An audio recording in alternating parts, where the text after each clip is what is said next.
Hi, thank you for joining us and welcome to this installment of David W. Klossing's Clarifying Tax Situations. What's involved with coming back into the system after being a non-filer? Well, I'd start by telling my clients that each year the IRS receives over 200 million returns from individuals and businesses in the United States. But despite this nearly universal obligation to file taxes in the United States, it's estimated that millions of taxpayers don't file taxes annually in the United States. First thing we have to address is if you're a W-2 wage earner and you've had sufficient withholdings, you may have been looking at refunds on those returns. However, if you file a return after the statute of limitations has run for a refund, you will not receive that refund. And the bottom line in this area is if you're a non-filer, the government has both a carrot and a stick to offer you. The stick is risk of criminal prosecution and adverse ramifications when you come back in the system. The carrot I'll explain momentarily. Finally, non-filers face an increased risk of IRS criminal prosecution or adverse enforcement action upon re-entering the system. What's most important for you to know is that regardless of your lack of criminal intent to commit fraud, the IRS may nevertheless perceive your actions to be part of a scheme to defraud the U.S. government of tax revenue. Dropping out of the system is serious business. You need someone who understands how to get you back in. The big issue here is whether your actions of non-filing were willful or non-willful. Willful failure to pay taxes means that you intentionally and voluntarily disregarded a known legal duty. In other words, you knew you had an obligation to file taxes, you knew you had taxable income, and you chose not to file taxes and not to pay your taxes. That's a crime. It's a crime that is codified in 26 U.S.C. section 7203. If you're convicted of willful failure to pay the IRS taxes, you can face 1 year in prison for each year that you did that. You can be forced to pay significant penalties and pay restitution to the United States government for the amount of the unpaid tax. The scary part here is there's no statute of limitations on a non-filed return. If you haven't filed returns for 30 years, theoretically, they could have you file 30 years worth of returns. That's civilly. Criminally, they can only go after you for 5 years. Civilly, they can go after the entire time you weren't filing returns. So the big question I get when people come in out of the cold is, can I face criminal charges for non-filing? The simple answer to that is yes, you can. How likely is it? Well, if you come see me, I've got a perfect record. I've never had a single non-filer that I brought back in the system go to jail. So let's look at Code Section 7203. Willful failure to file a return, supply information, or pay tax. This is a very broad code section that applies to non-filing. I'm going to read it to you verbatim. Any person required under this title to pay an estimated tax or required by this title or by regulations made under authority thereof to make a return, keep any records, supply any information, who willfully, most important word, willfully fails to pay such estimated tax, make such a return, keep such records, or supply such information at the time or times required by law or regulation, shall, in addition to other penalties provided by the law, be guilty of a misdemeanor. Upon conviction thereof, shall be fined not more than $25,000, $100,000 in the case of a corporation, or imprisoned for not more than 1 year, or both, together with the cost of prosecution. This is serious business. Okay, that's just 1 year of non-filing. Well, we discussed misdemeanor non-filing. Now let's discuss how non-filing can be seen as a felony. There's a case called Spees versus United States. In short, in the industry, we call this Spees evasion. IRS calls it Spees evasion as well. Spees evasion is a much more serious offense than simple misdemeanor non-filing of your tax returns. This is because non-filing of tax returns is ordinarily prosecuted under 7203, which is the section I just read you, which is a misdemeanor. If they get you under Spees evasion, now they're going to prosecute you under Code Section 7201, and this is a felony. A felony can be prosecuted by up to 5 years in jail rather than 1 year in jail. All right, well, let's go through it. When might simple 7203 misdemeanor non-filing be ramped up to 7201 felony non-filing? Okay, the answer turns around a simple concept. non-filing coupled with some affirmative act of evasion. And I'll explain that to you in a second. So what's an affirmative act of evasion? Well, in simplistic terms, it's any action that may mislead or deceive the government. SPE's evasion basically boils down to this. There has to be a history of non-filing of returns, and then some action that conceals the non-filing or misleads the government as to the non-filing. That will ramp it up from misdemeanor non-filing to felony non-filing. SPE's was actually a Supreme Court case in which the Supreme Court laid out 7 factors that would indicate the act of concealing income or misleading the IRS. The factors are this: keeping a double set of books, making false entries or alterations to your books, issuing false invoices or documentation surrounding your business, destroying your books or records, having a fire and claiming that it was an accident when it's purposeful, or a flat out lie that you had a fire that made your records be destroyed can be the end of you. Destruction of books or records. Claiming that you've had a fire when you really haven't had one. And believe me, there would be evidence if you had a fire. There'd at least be some sort of a report of the fire department putting out a fire. If you claim you had a fire and that destroyed your books and records and that's a lie, even though that act is happening after you actually committed the act of non-filing, that would convert it from misdemeanor non-filing to felony non-filing. I'll explain more about the timing of this later.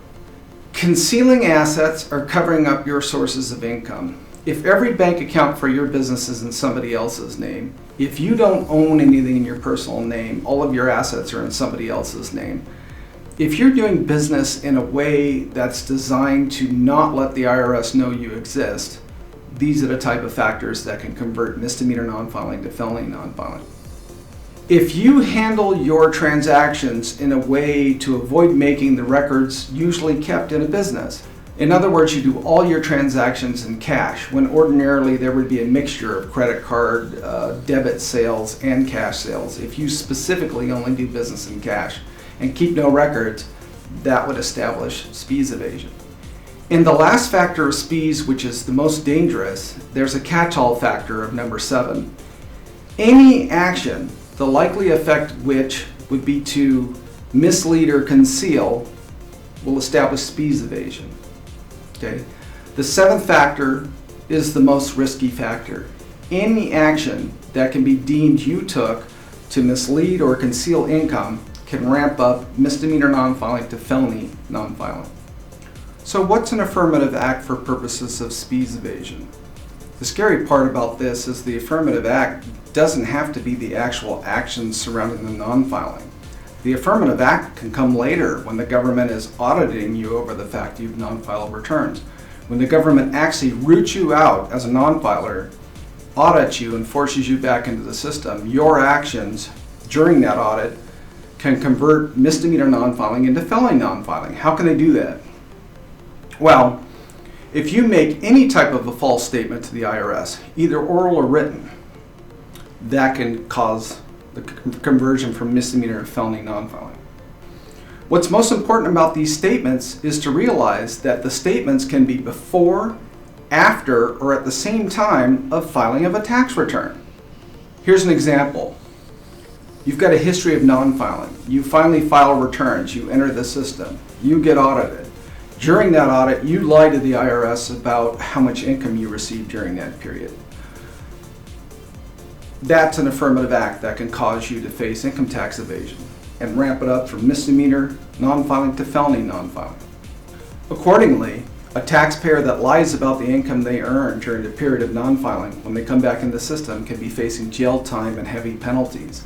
This is the whole reason that I suggest you don't come back in the system with anybody on your team unless they're led by a tax attorney. Let's talk about California non-filers. As the chair of the California Bar Tax Procedure and Litigation Committee, I arranged for the criminal function of the California Franchise Tax Board to speak to our group about what they do. What I learned is that the most common criminal action that the state of California went after was non-filing. If you live in California and you're not filing returns, they have lots of ways of identifying you. One of the most common ways is they look at whether you're paying mortgage interest on a house. How can you own a home if you don't have any income? They look for the fact that you have any type of a license, whether you're an attorney, a doctor. If you have a professional license, you're licensed by the state of California, they're expecting you to earn income with that license, and they'll be looking for you. They have lots of other ways of identifying you. My clients are actually amazed when I tell them how common non-filing is. Non-filers always feel like they're the only person that has this problem on the planet, and they're shamed and remorsed over having this problem. And that shame and remorse a lot of times keeps them away from a professional who can bring them back in the system.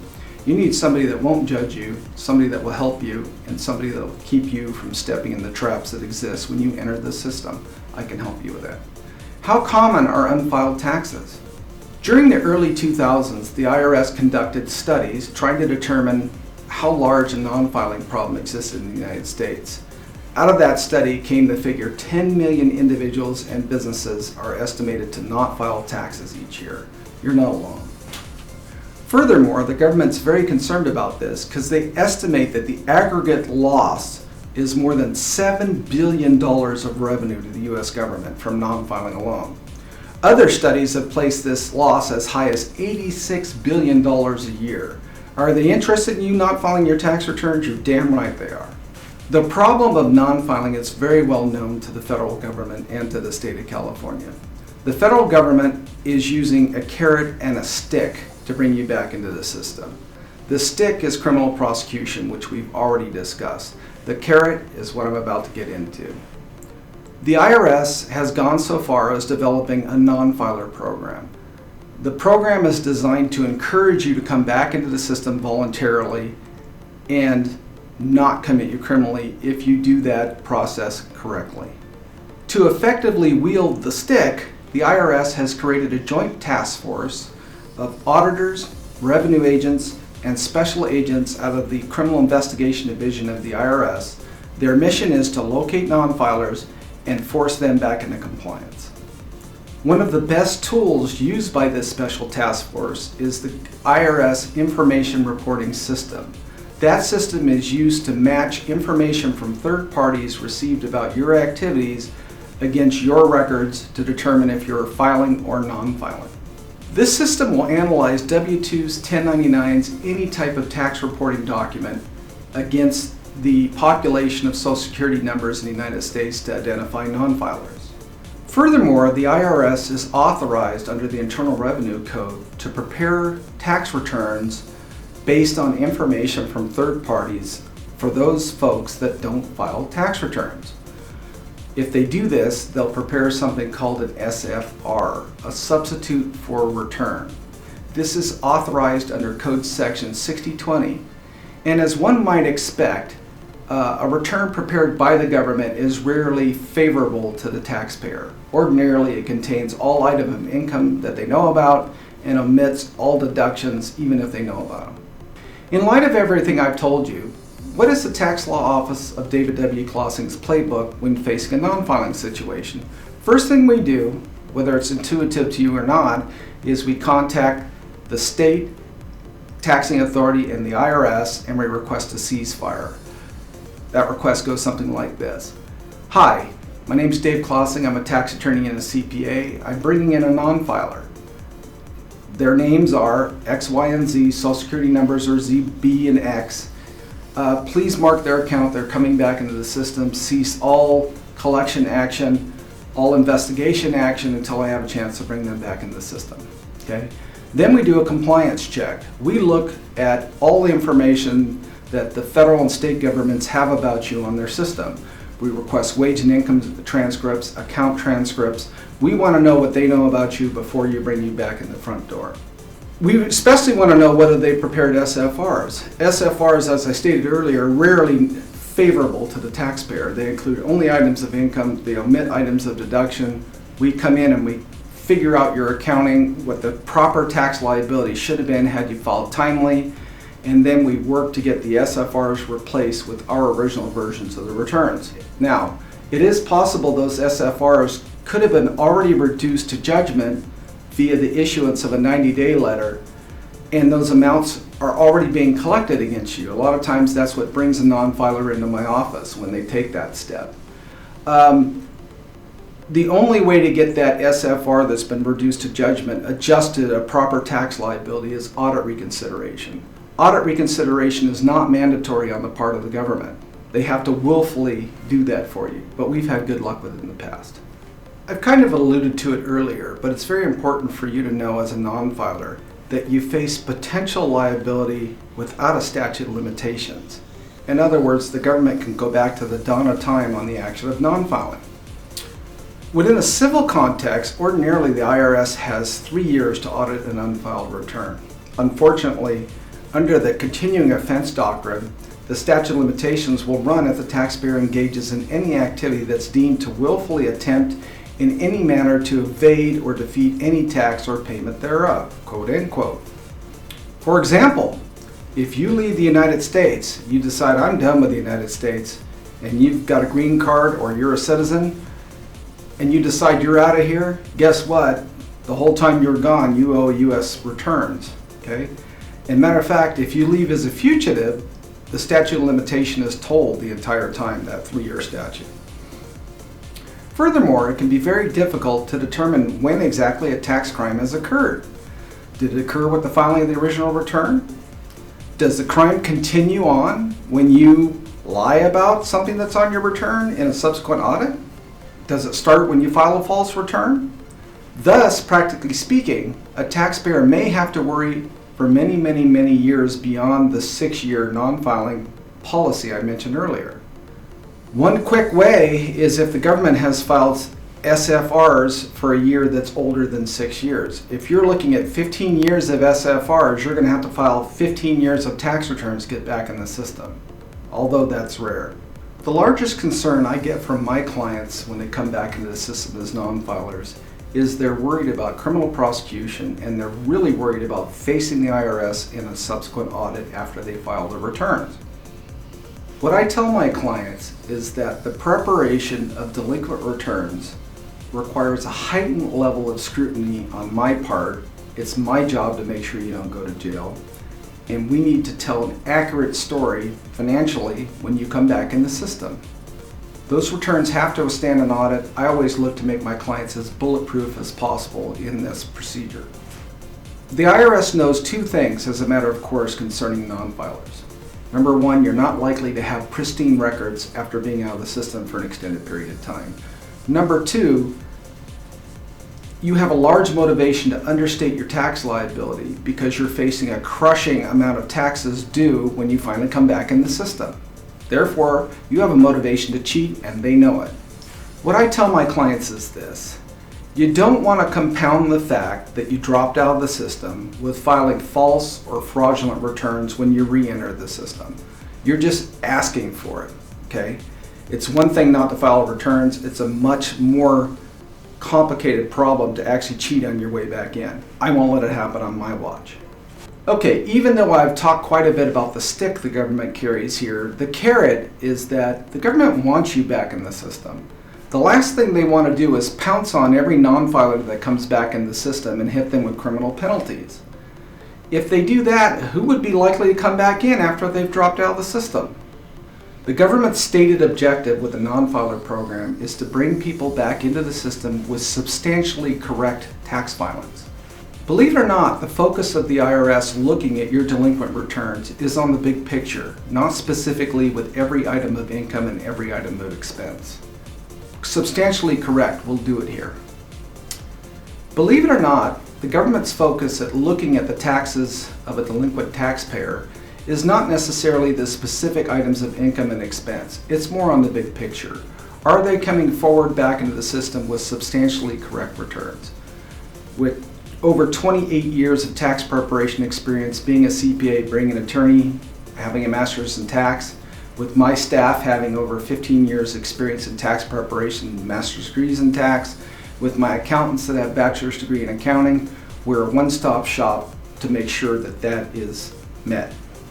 The IRS examining agents are, however, specifically instructed to examine each return for large, unusual, or questionable items. Those items will get close attention. Ordinarily, if they discover a LUQ, they are likely to want to speak to the taxpayer coming back in the system. Your responses to their questions can determine whether they dig deeper or not. It would be my job to prepare you to answer those questions effectively. The IRS non-filer policy says that an in-depth review of your taxes when you come back in the system should ordinarily be limited to their questioning of LUQs that is non-satisfactory. Examining agents looking at a non-filer's returns when they enter the system are taught to look for, number one, any evidence that the non-filer had knowledge of the filing requirement. Are they a professional? Do they have an advanced education? Worse yet, is this somebody that works in the tax industry? Listen, if you're a CPA or an attorney, a tax attorney, and you don't file your returns, there's no excuse. You need someone like me to get you back in with your scalp. And believe it or not, I've brought attorneys back into the system without their scalp being cut off. The examining agents are taught to look for large amounts of cash transaction. There's no record surrounding cash, okay? If you buy inventory with cash and you sell inventory for cash and there's none of this cash runs through the bank and you have a safe with $900,000 in it, call me, you need me. The cold hard fact of the matter is the larger the amount of income that went unreported, net income, the more risk you have. The agents are taught to look for cash accounts producing substantial amounts of interest, dividend income, investments, IRA accounts, bond transactions, and high amounts of mortgage interest. If you've been making millions of dollars a year and you don't file taxes, you're at much more risk than somebody that's just scraping by. The cold hard fact of the matter here is the larger the amount of the net income that went unreported, and the longer the time frame it went unreported, the more risk you have when you re-enter the system. The more money you've made, the more you need someone like me. The larger amount of money went underreported, the more you need someone like me that's experienced at bringing people back in the system. The agents are taught to look for substantial amounts of interest off of cash accounts. They're taught to look for dividend income. They're taught to look for investments, IRA accounts, and oh my God, if you have offshore bank accounts and you've been non-filing, you really need to call me, okay? They look for stock and bond transactions, and they look for large amounts of mortgage interest. Well, if you get nothing else out of watching this video, remember this. If the government has to force you back into compliance, in other words, they come find you, you get audited, you get approached by a revenue officer or a revenue agent, or worse yet, an agent out of the Criminal Investigation Division of the IRS, they're, number one, going to be looking for every year that you did not file returns. Okay. On the other hand, if you come forward to them voluntarily, IRS policy statement P-5-133 lays out guidelines for how many years of returns you should have to file. Okay. Ordinarily, they'll be looking for 6 years worth of tax returns in a non-filing situation. However, there are instances where a longer period or a shorter period could be justified. The factors that the IRS is taught to look at in that situation are the prior history of noncompliance. In other words, if you've been a perfect compliant your entire life, you just fell out of the system, and this is the only time this has happened, they might be kinder to you. If there's income from illegal sources, now you really got a problem, all right? If you're a hitman and you're not reporting your hitman income, if you're a prostitute, you're not reporting your prostitution income, you really need someone like me to bring you back in the system. We may have to make a Fifth Amendment privilege claim against self-incrimination in coming back in the system. That's advanced tax, okay? Talk to me. The government wants to look at the public effect of your voluntary compliance on the system as a whole. Agents are instructed to look at the overall public effect of you coming back into compliance voluntarily. Also, and here's where this really gets messy, they're taught to look at the potential revenues of auditing you as opposed to the amount of time it would take to conduct that audit. Here's where the rubber meets the road. The agents are taught to look at the amount of revenue that would likely be generated by auditing you coming back in the system as opposed to the amount of time it would take to conduct that audit.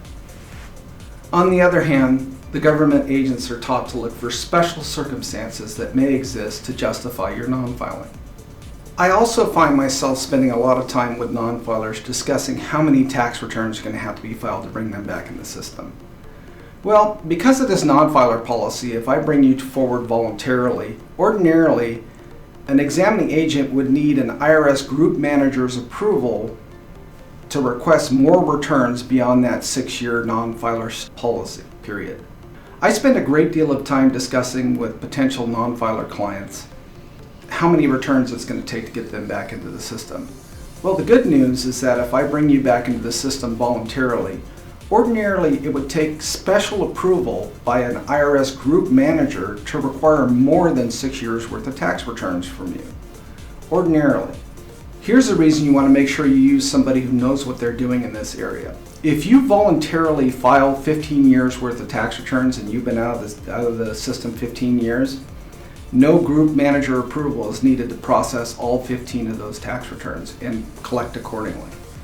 However, as I stated earlier, more than 6 years worth of returns can be required in certain circumstances. If there's SFRs outstanding, if there's some pending IRS action, if there's special monitoring activity, you may have to file more than 6 years worth of returns.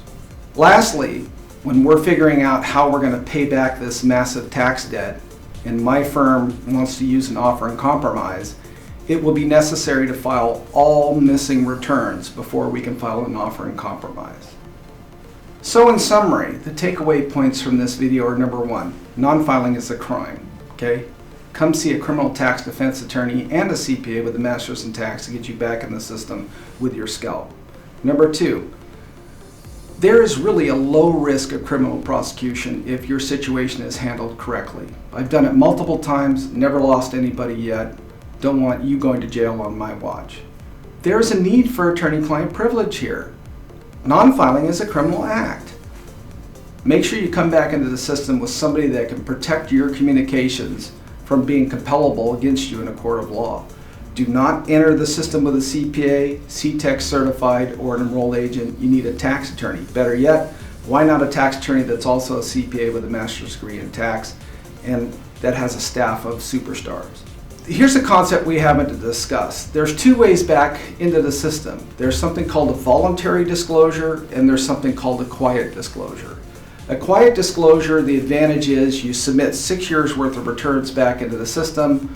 Ordinarily, you don't hear back from the IRS other than attempting to collect on those tax returns or if they're going to audit you, okay? If there are badges of fraud in your fact pattern, if there are SPIES evasion factors in your fact pattern, which only a qualified criminal tax defense attorney can tell you, you might want to consider making a voluntary disclosure. A voluntary disclosure is where we go forward to the Criminal Investigation Division of the IRS. We make a deal. It goes like this: knock, knock, knock. I'm bringing forward a tax cheat. Okay, they fell out of the system. They were doing these actions to hide the fact they were out of the system. I'm admitting that you committed tax fraud. By admitting to your fraudulent actions and coming in the front door of the Criminal Investigation Division, it is possible to secure a pass on criminal prosecution because we did so. Right? That's a separate slide series in and of itself. Enough on that for now. Voluntary disclosure versus quiet disclosure. There's two ways back into the system. We submit 6 years worth of returns through a service center and we pray you're not audited. That's one way. The other way is if I know for a fact that you've committed criminal actions, SPIES evasion factors are present, badges of fraud are present. The way you conducted your business while you were out of the system indicates that you were non-filing, you knew you were non-filing, and you hid the existence of your income from the U.S. government, then I have only one choice. That's called a quiet disclosure. It is actually possible under IRS policy to admit that you've committed fraud to the IRS, to the Criminal Investigation Division, in exchange for you coming forward voluntarily and voluntarily telling them about the fraud you committed. I can get you a pass on criminal prosecution, get you back into the system without jail time. However, the complication there is you may be facing an automatic audit following a voluntary disclosure, and you could potentially pay a 75% fraud penalty if you've committed fraud. But it's better to face those ramifications than go to jail. As I mentioned before, SFRs, if they're involved, we're going to have to replace those with original returns. I know that process, whether it be through the Service Center in Brookhaven, New York, or through the audit reconsideration process. I can handle that for you. We always get a compliance check. We want to know what the government knows about you before we bring you back in the system. It's very important that your returns don't rock the apple cart on what they already know. As I've stated before, there's a highly elevated risk of audit when you come back in the system. Why not come back into the system with somebody that knows how to get you through that audit with your scalp intact? I will use the IRS 6-year non-filer policy to your benefit. The accounting needs to be pristine, okay? If you prepared your own books, you need us to vet them. If you don't have books, let us put them together. There's nothing more powerful than telling an auditor, hey, you don't have to trust this non-filer, you can trust us. We produce the accounting you're about to audit, we produce the return you're about to audit. They can check out our reputation, find out we're good guys. And I've had that audit be much less intrusive when that audit is based on my accounting and my records, as opposed to the taxpayers. If you're running a cash-intensive business, you need someone like me to bring you back in the system. You're going to get looked at a lot closer than anybody else. Lastly, we are very, very adept at handling the collection aspects of the case once we bring you back in the system. The scary part here is if you don't file your returns timely, those returns can't even be discharged in bankruptcy. You're going to have a collection nightmare if you have large tax dollars owed when you come back in the system. The government has the power to force you to live at the poverty level while you're paying them back what you owe them. We'll fight with you to make that process as painless as possible. We know every collection alternative known to man, and we can help. Eventually, some of my most loyal clients to this date were non-filers that I brought back in the system. They never want to have a problem with the taxing authorities again. I'll make sure that we at some point switch from playing defense to playing offense. What I mean by offense is there are lots of legal actions that you can take to reduce your tax liability on a go-forward basis. This involves tax planning, entity structuring, business structuring. I can help you with all of that. There's nothing wrong with tax avoidance if it's legal what you're doing. However, tax evasion on the other side of the equation will put you in jail. I know the difference. Thanks for watching this video. Thank you so much again for your time and interest in how we may be able to help you. Please don't hesitate to call if something is worrying you. We would be very happy to help. Just call or email for a reduced rate consultation.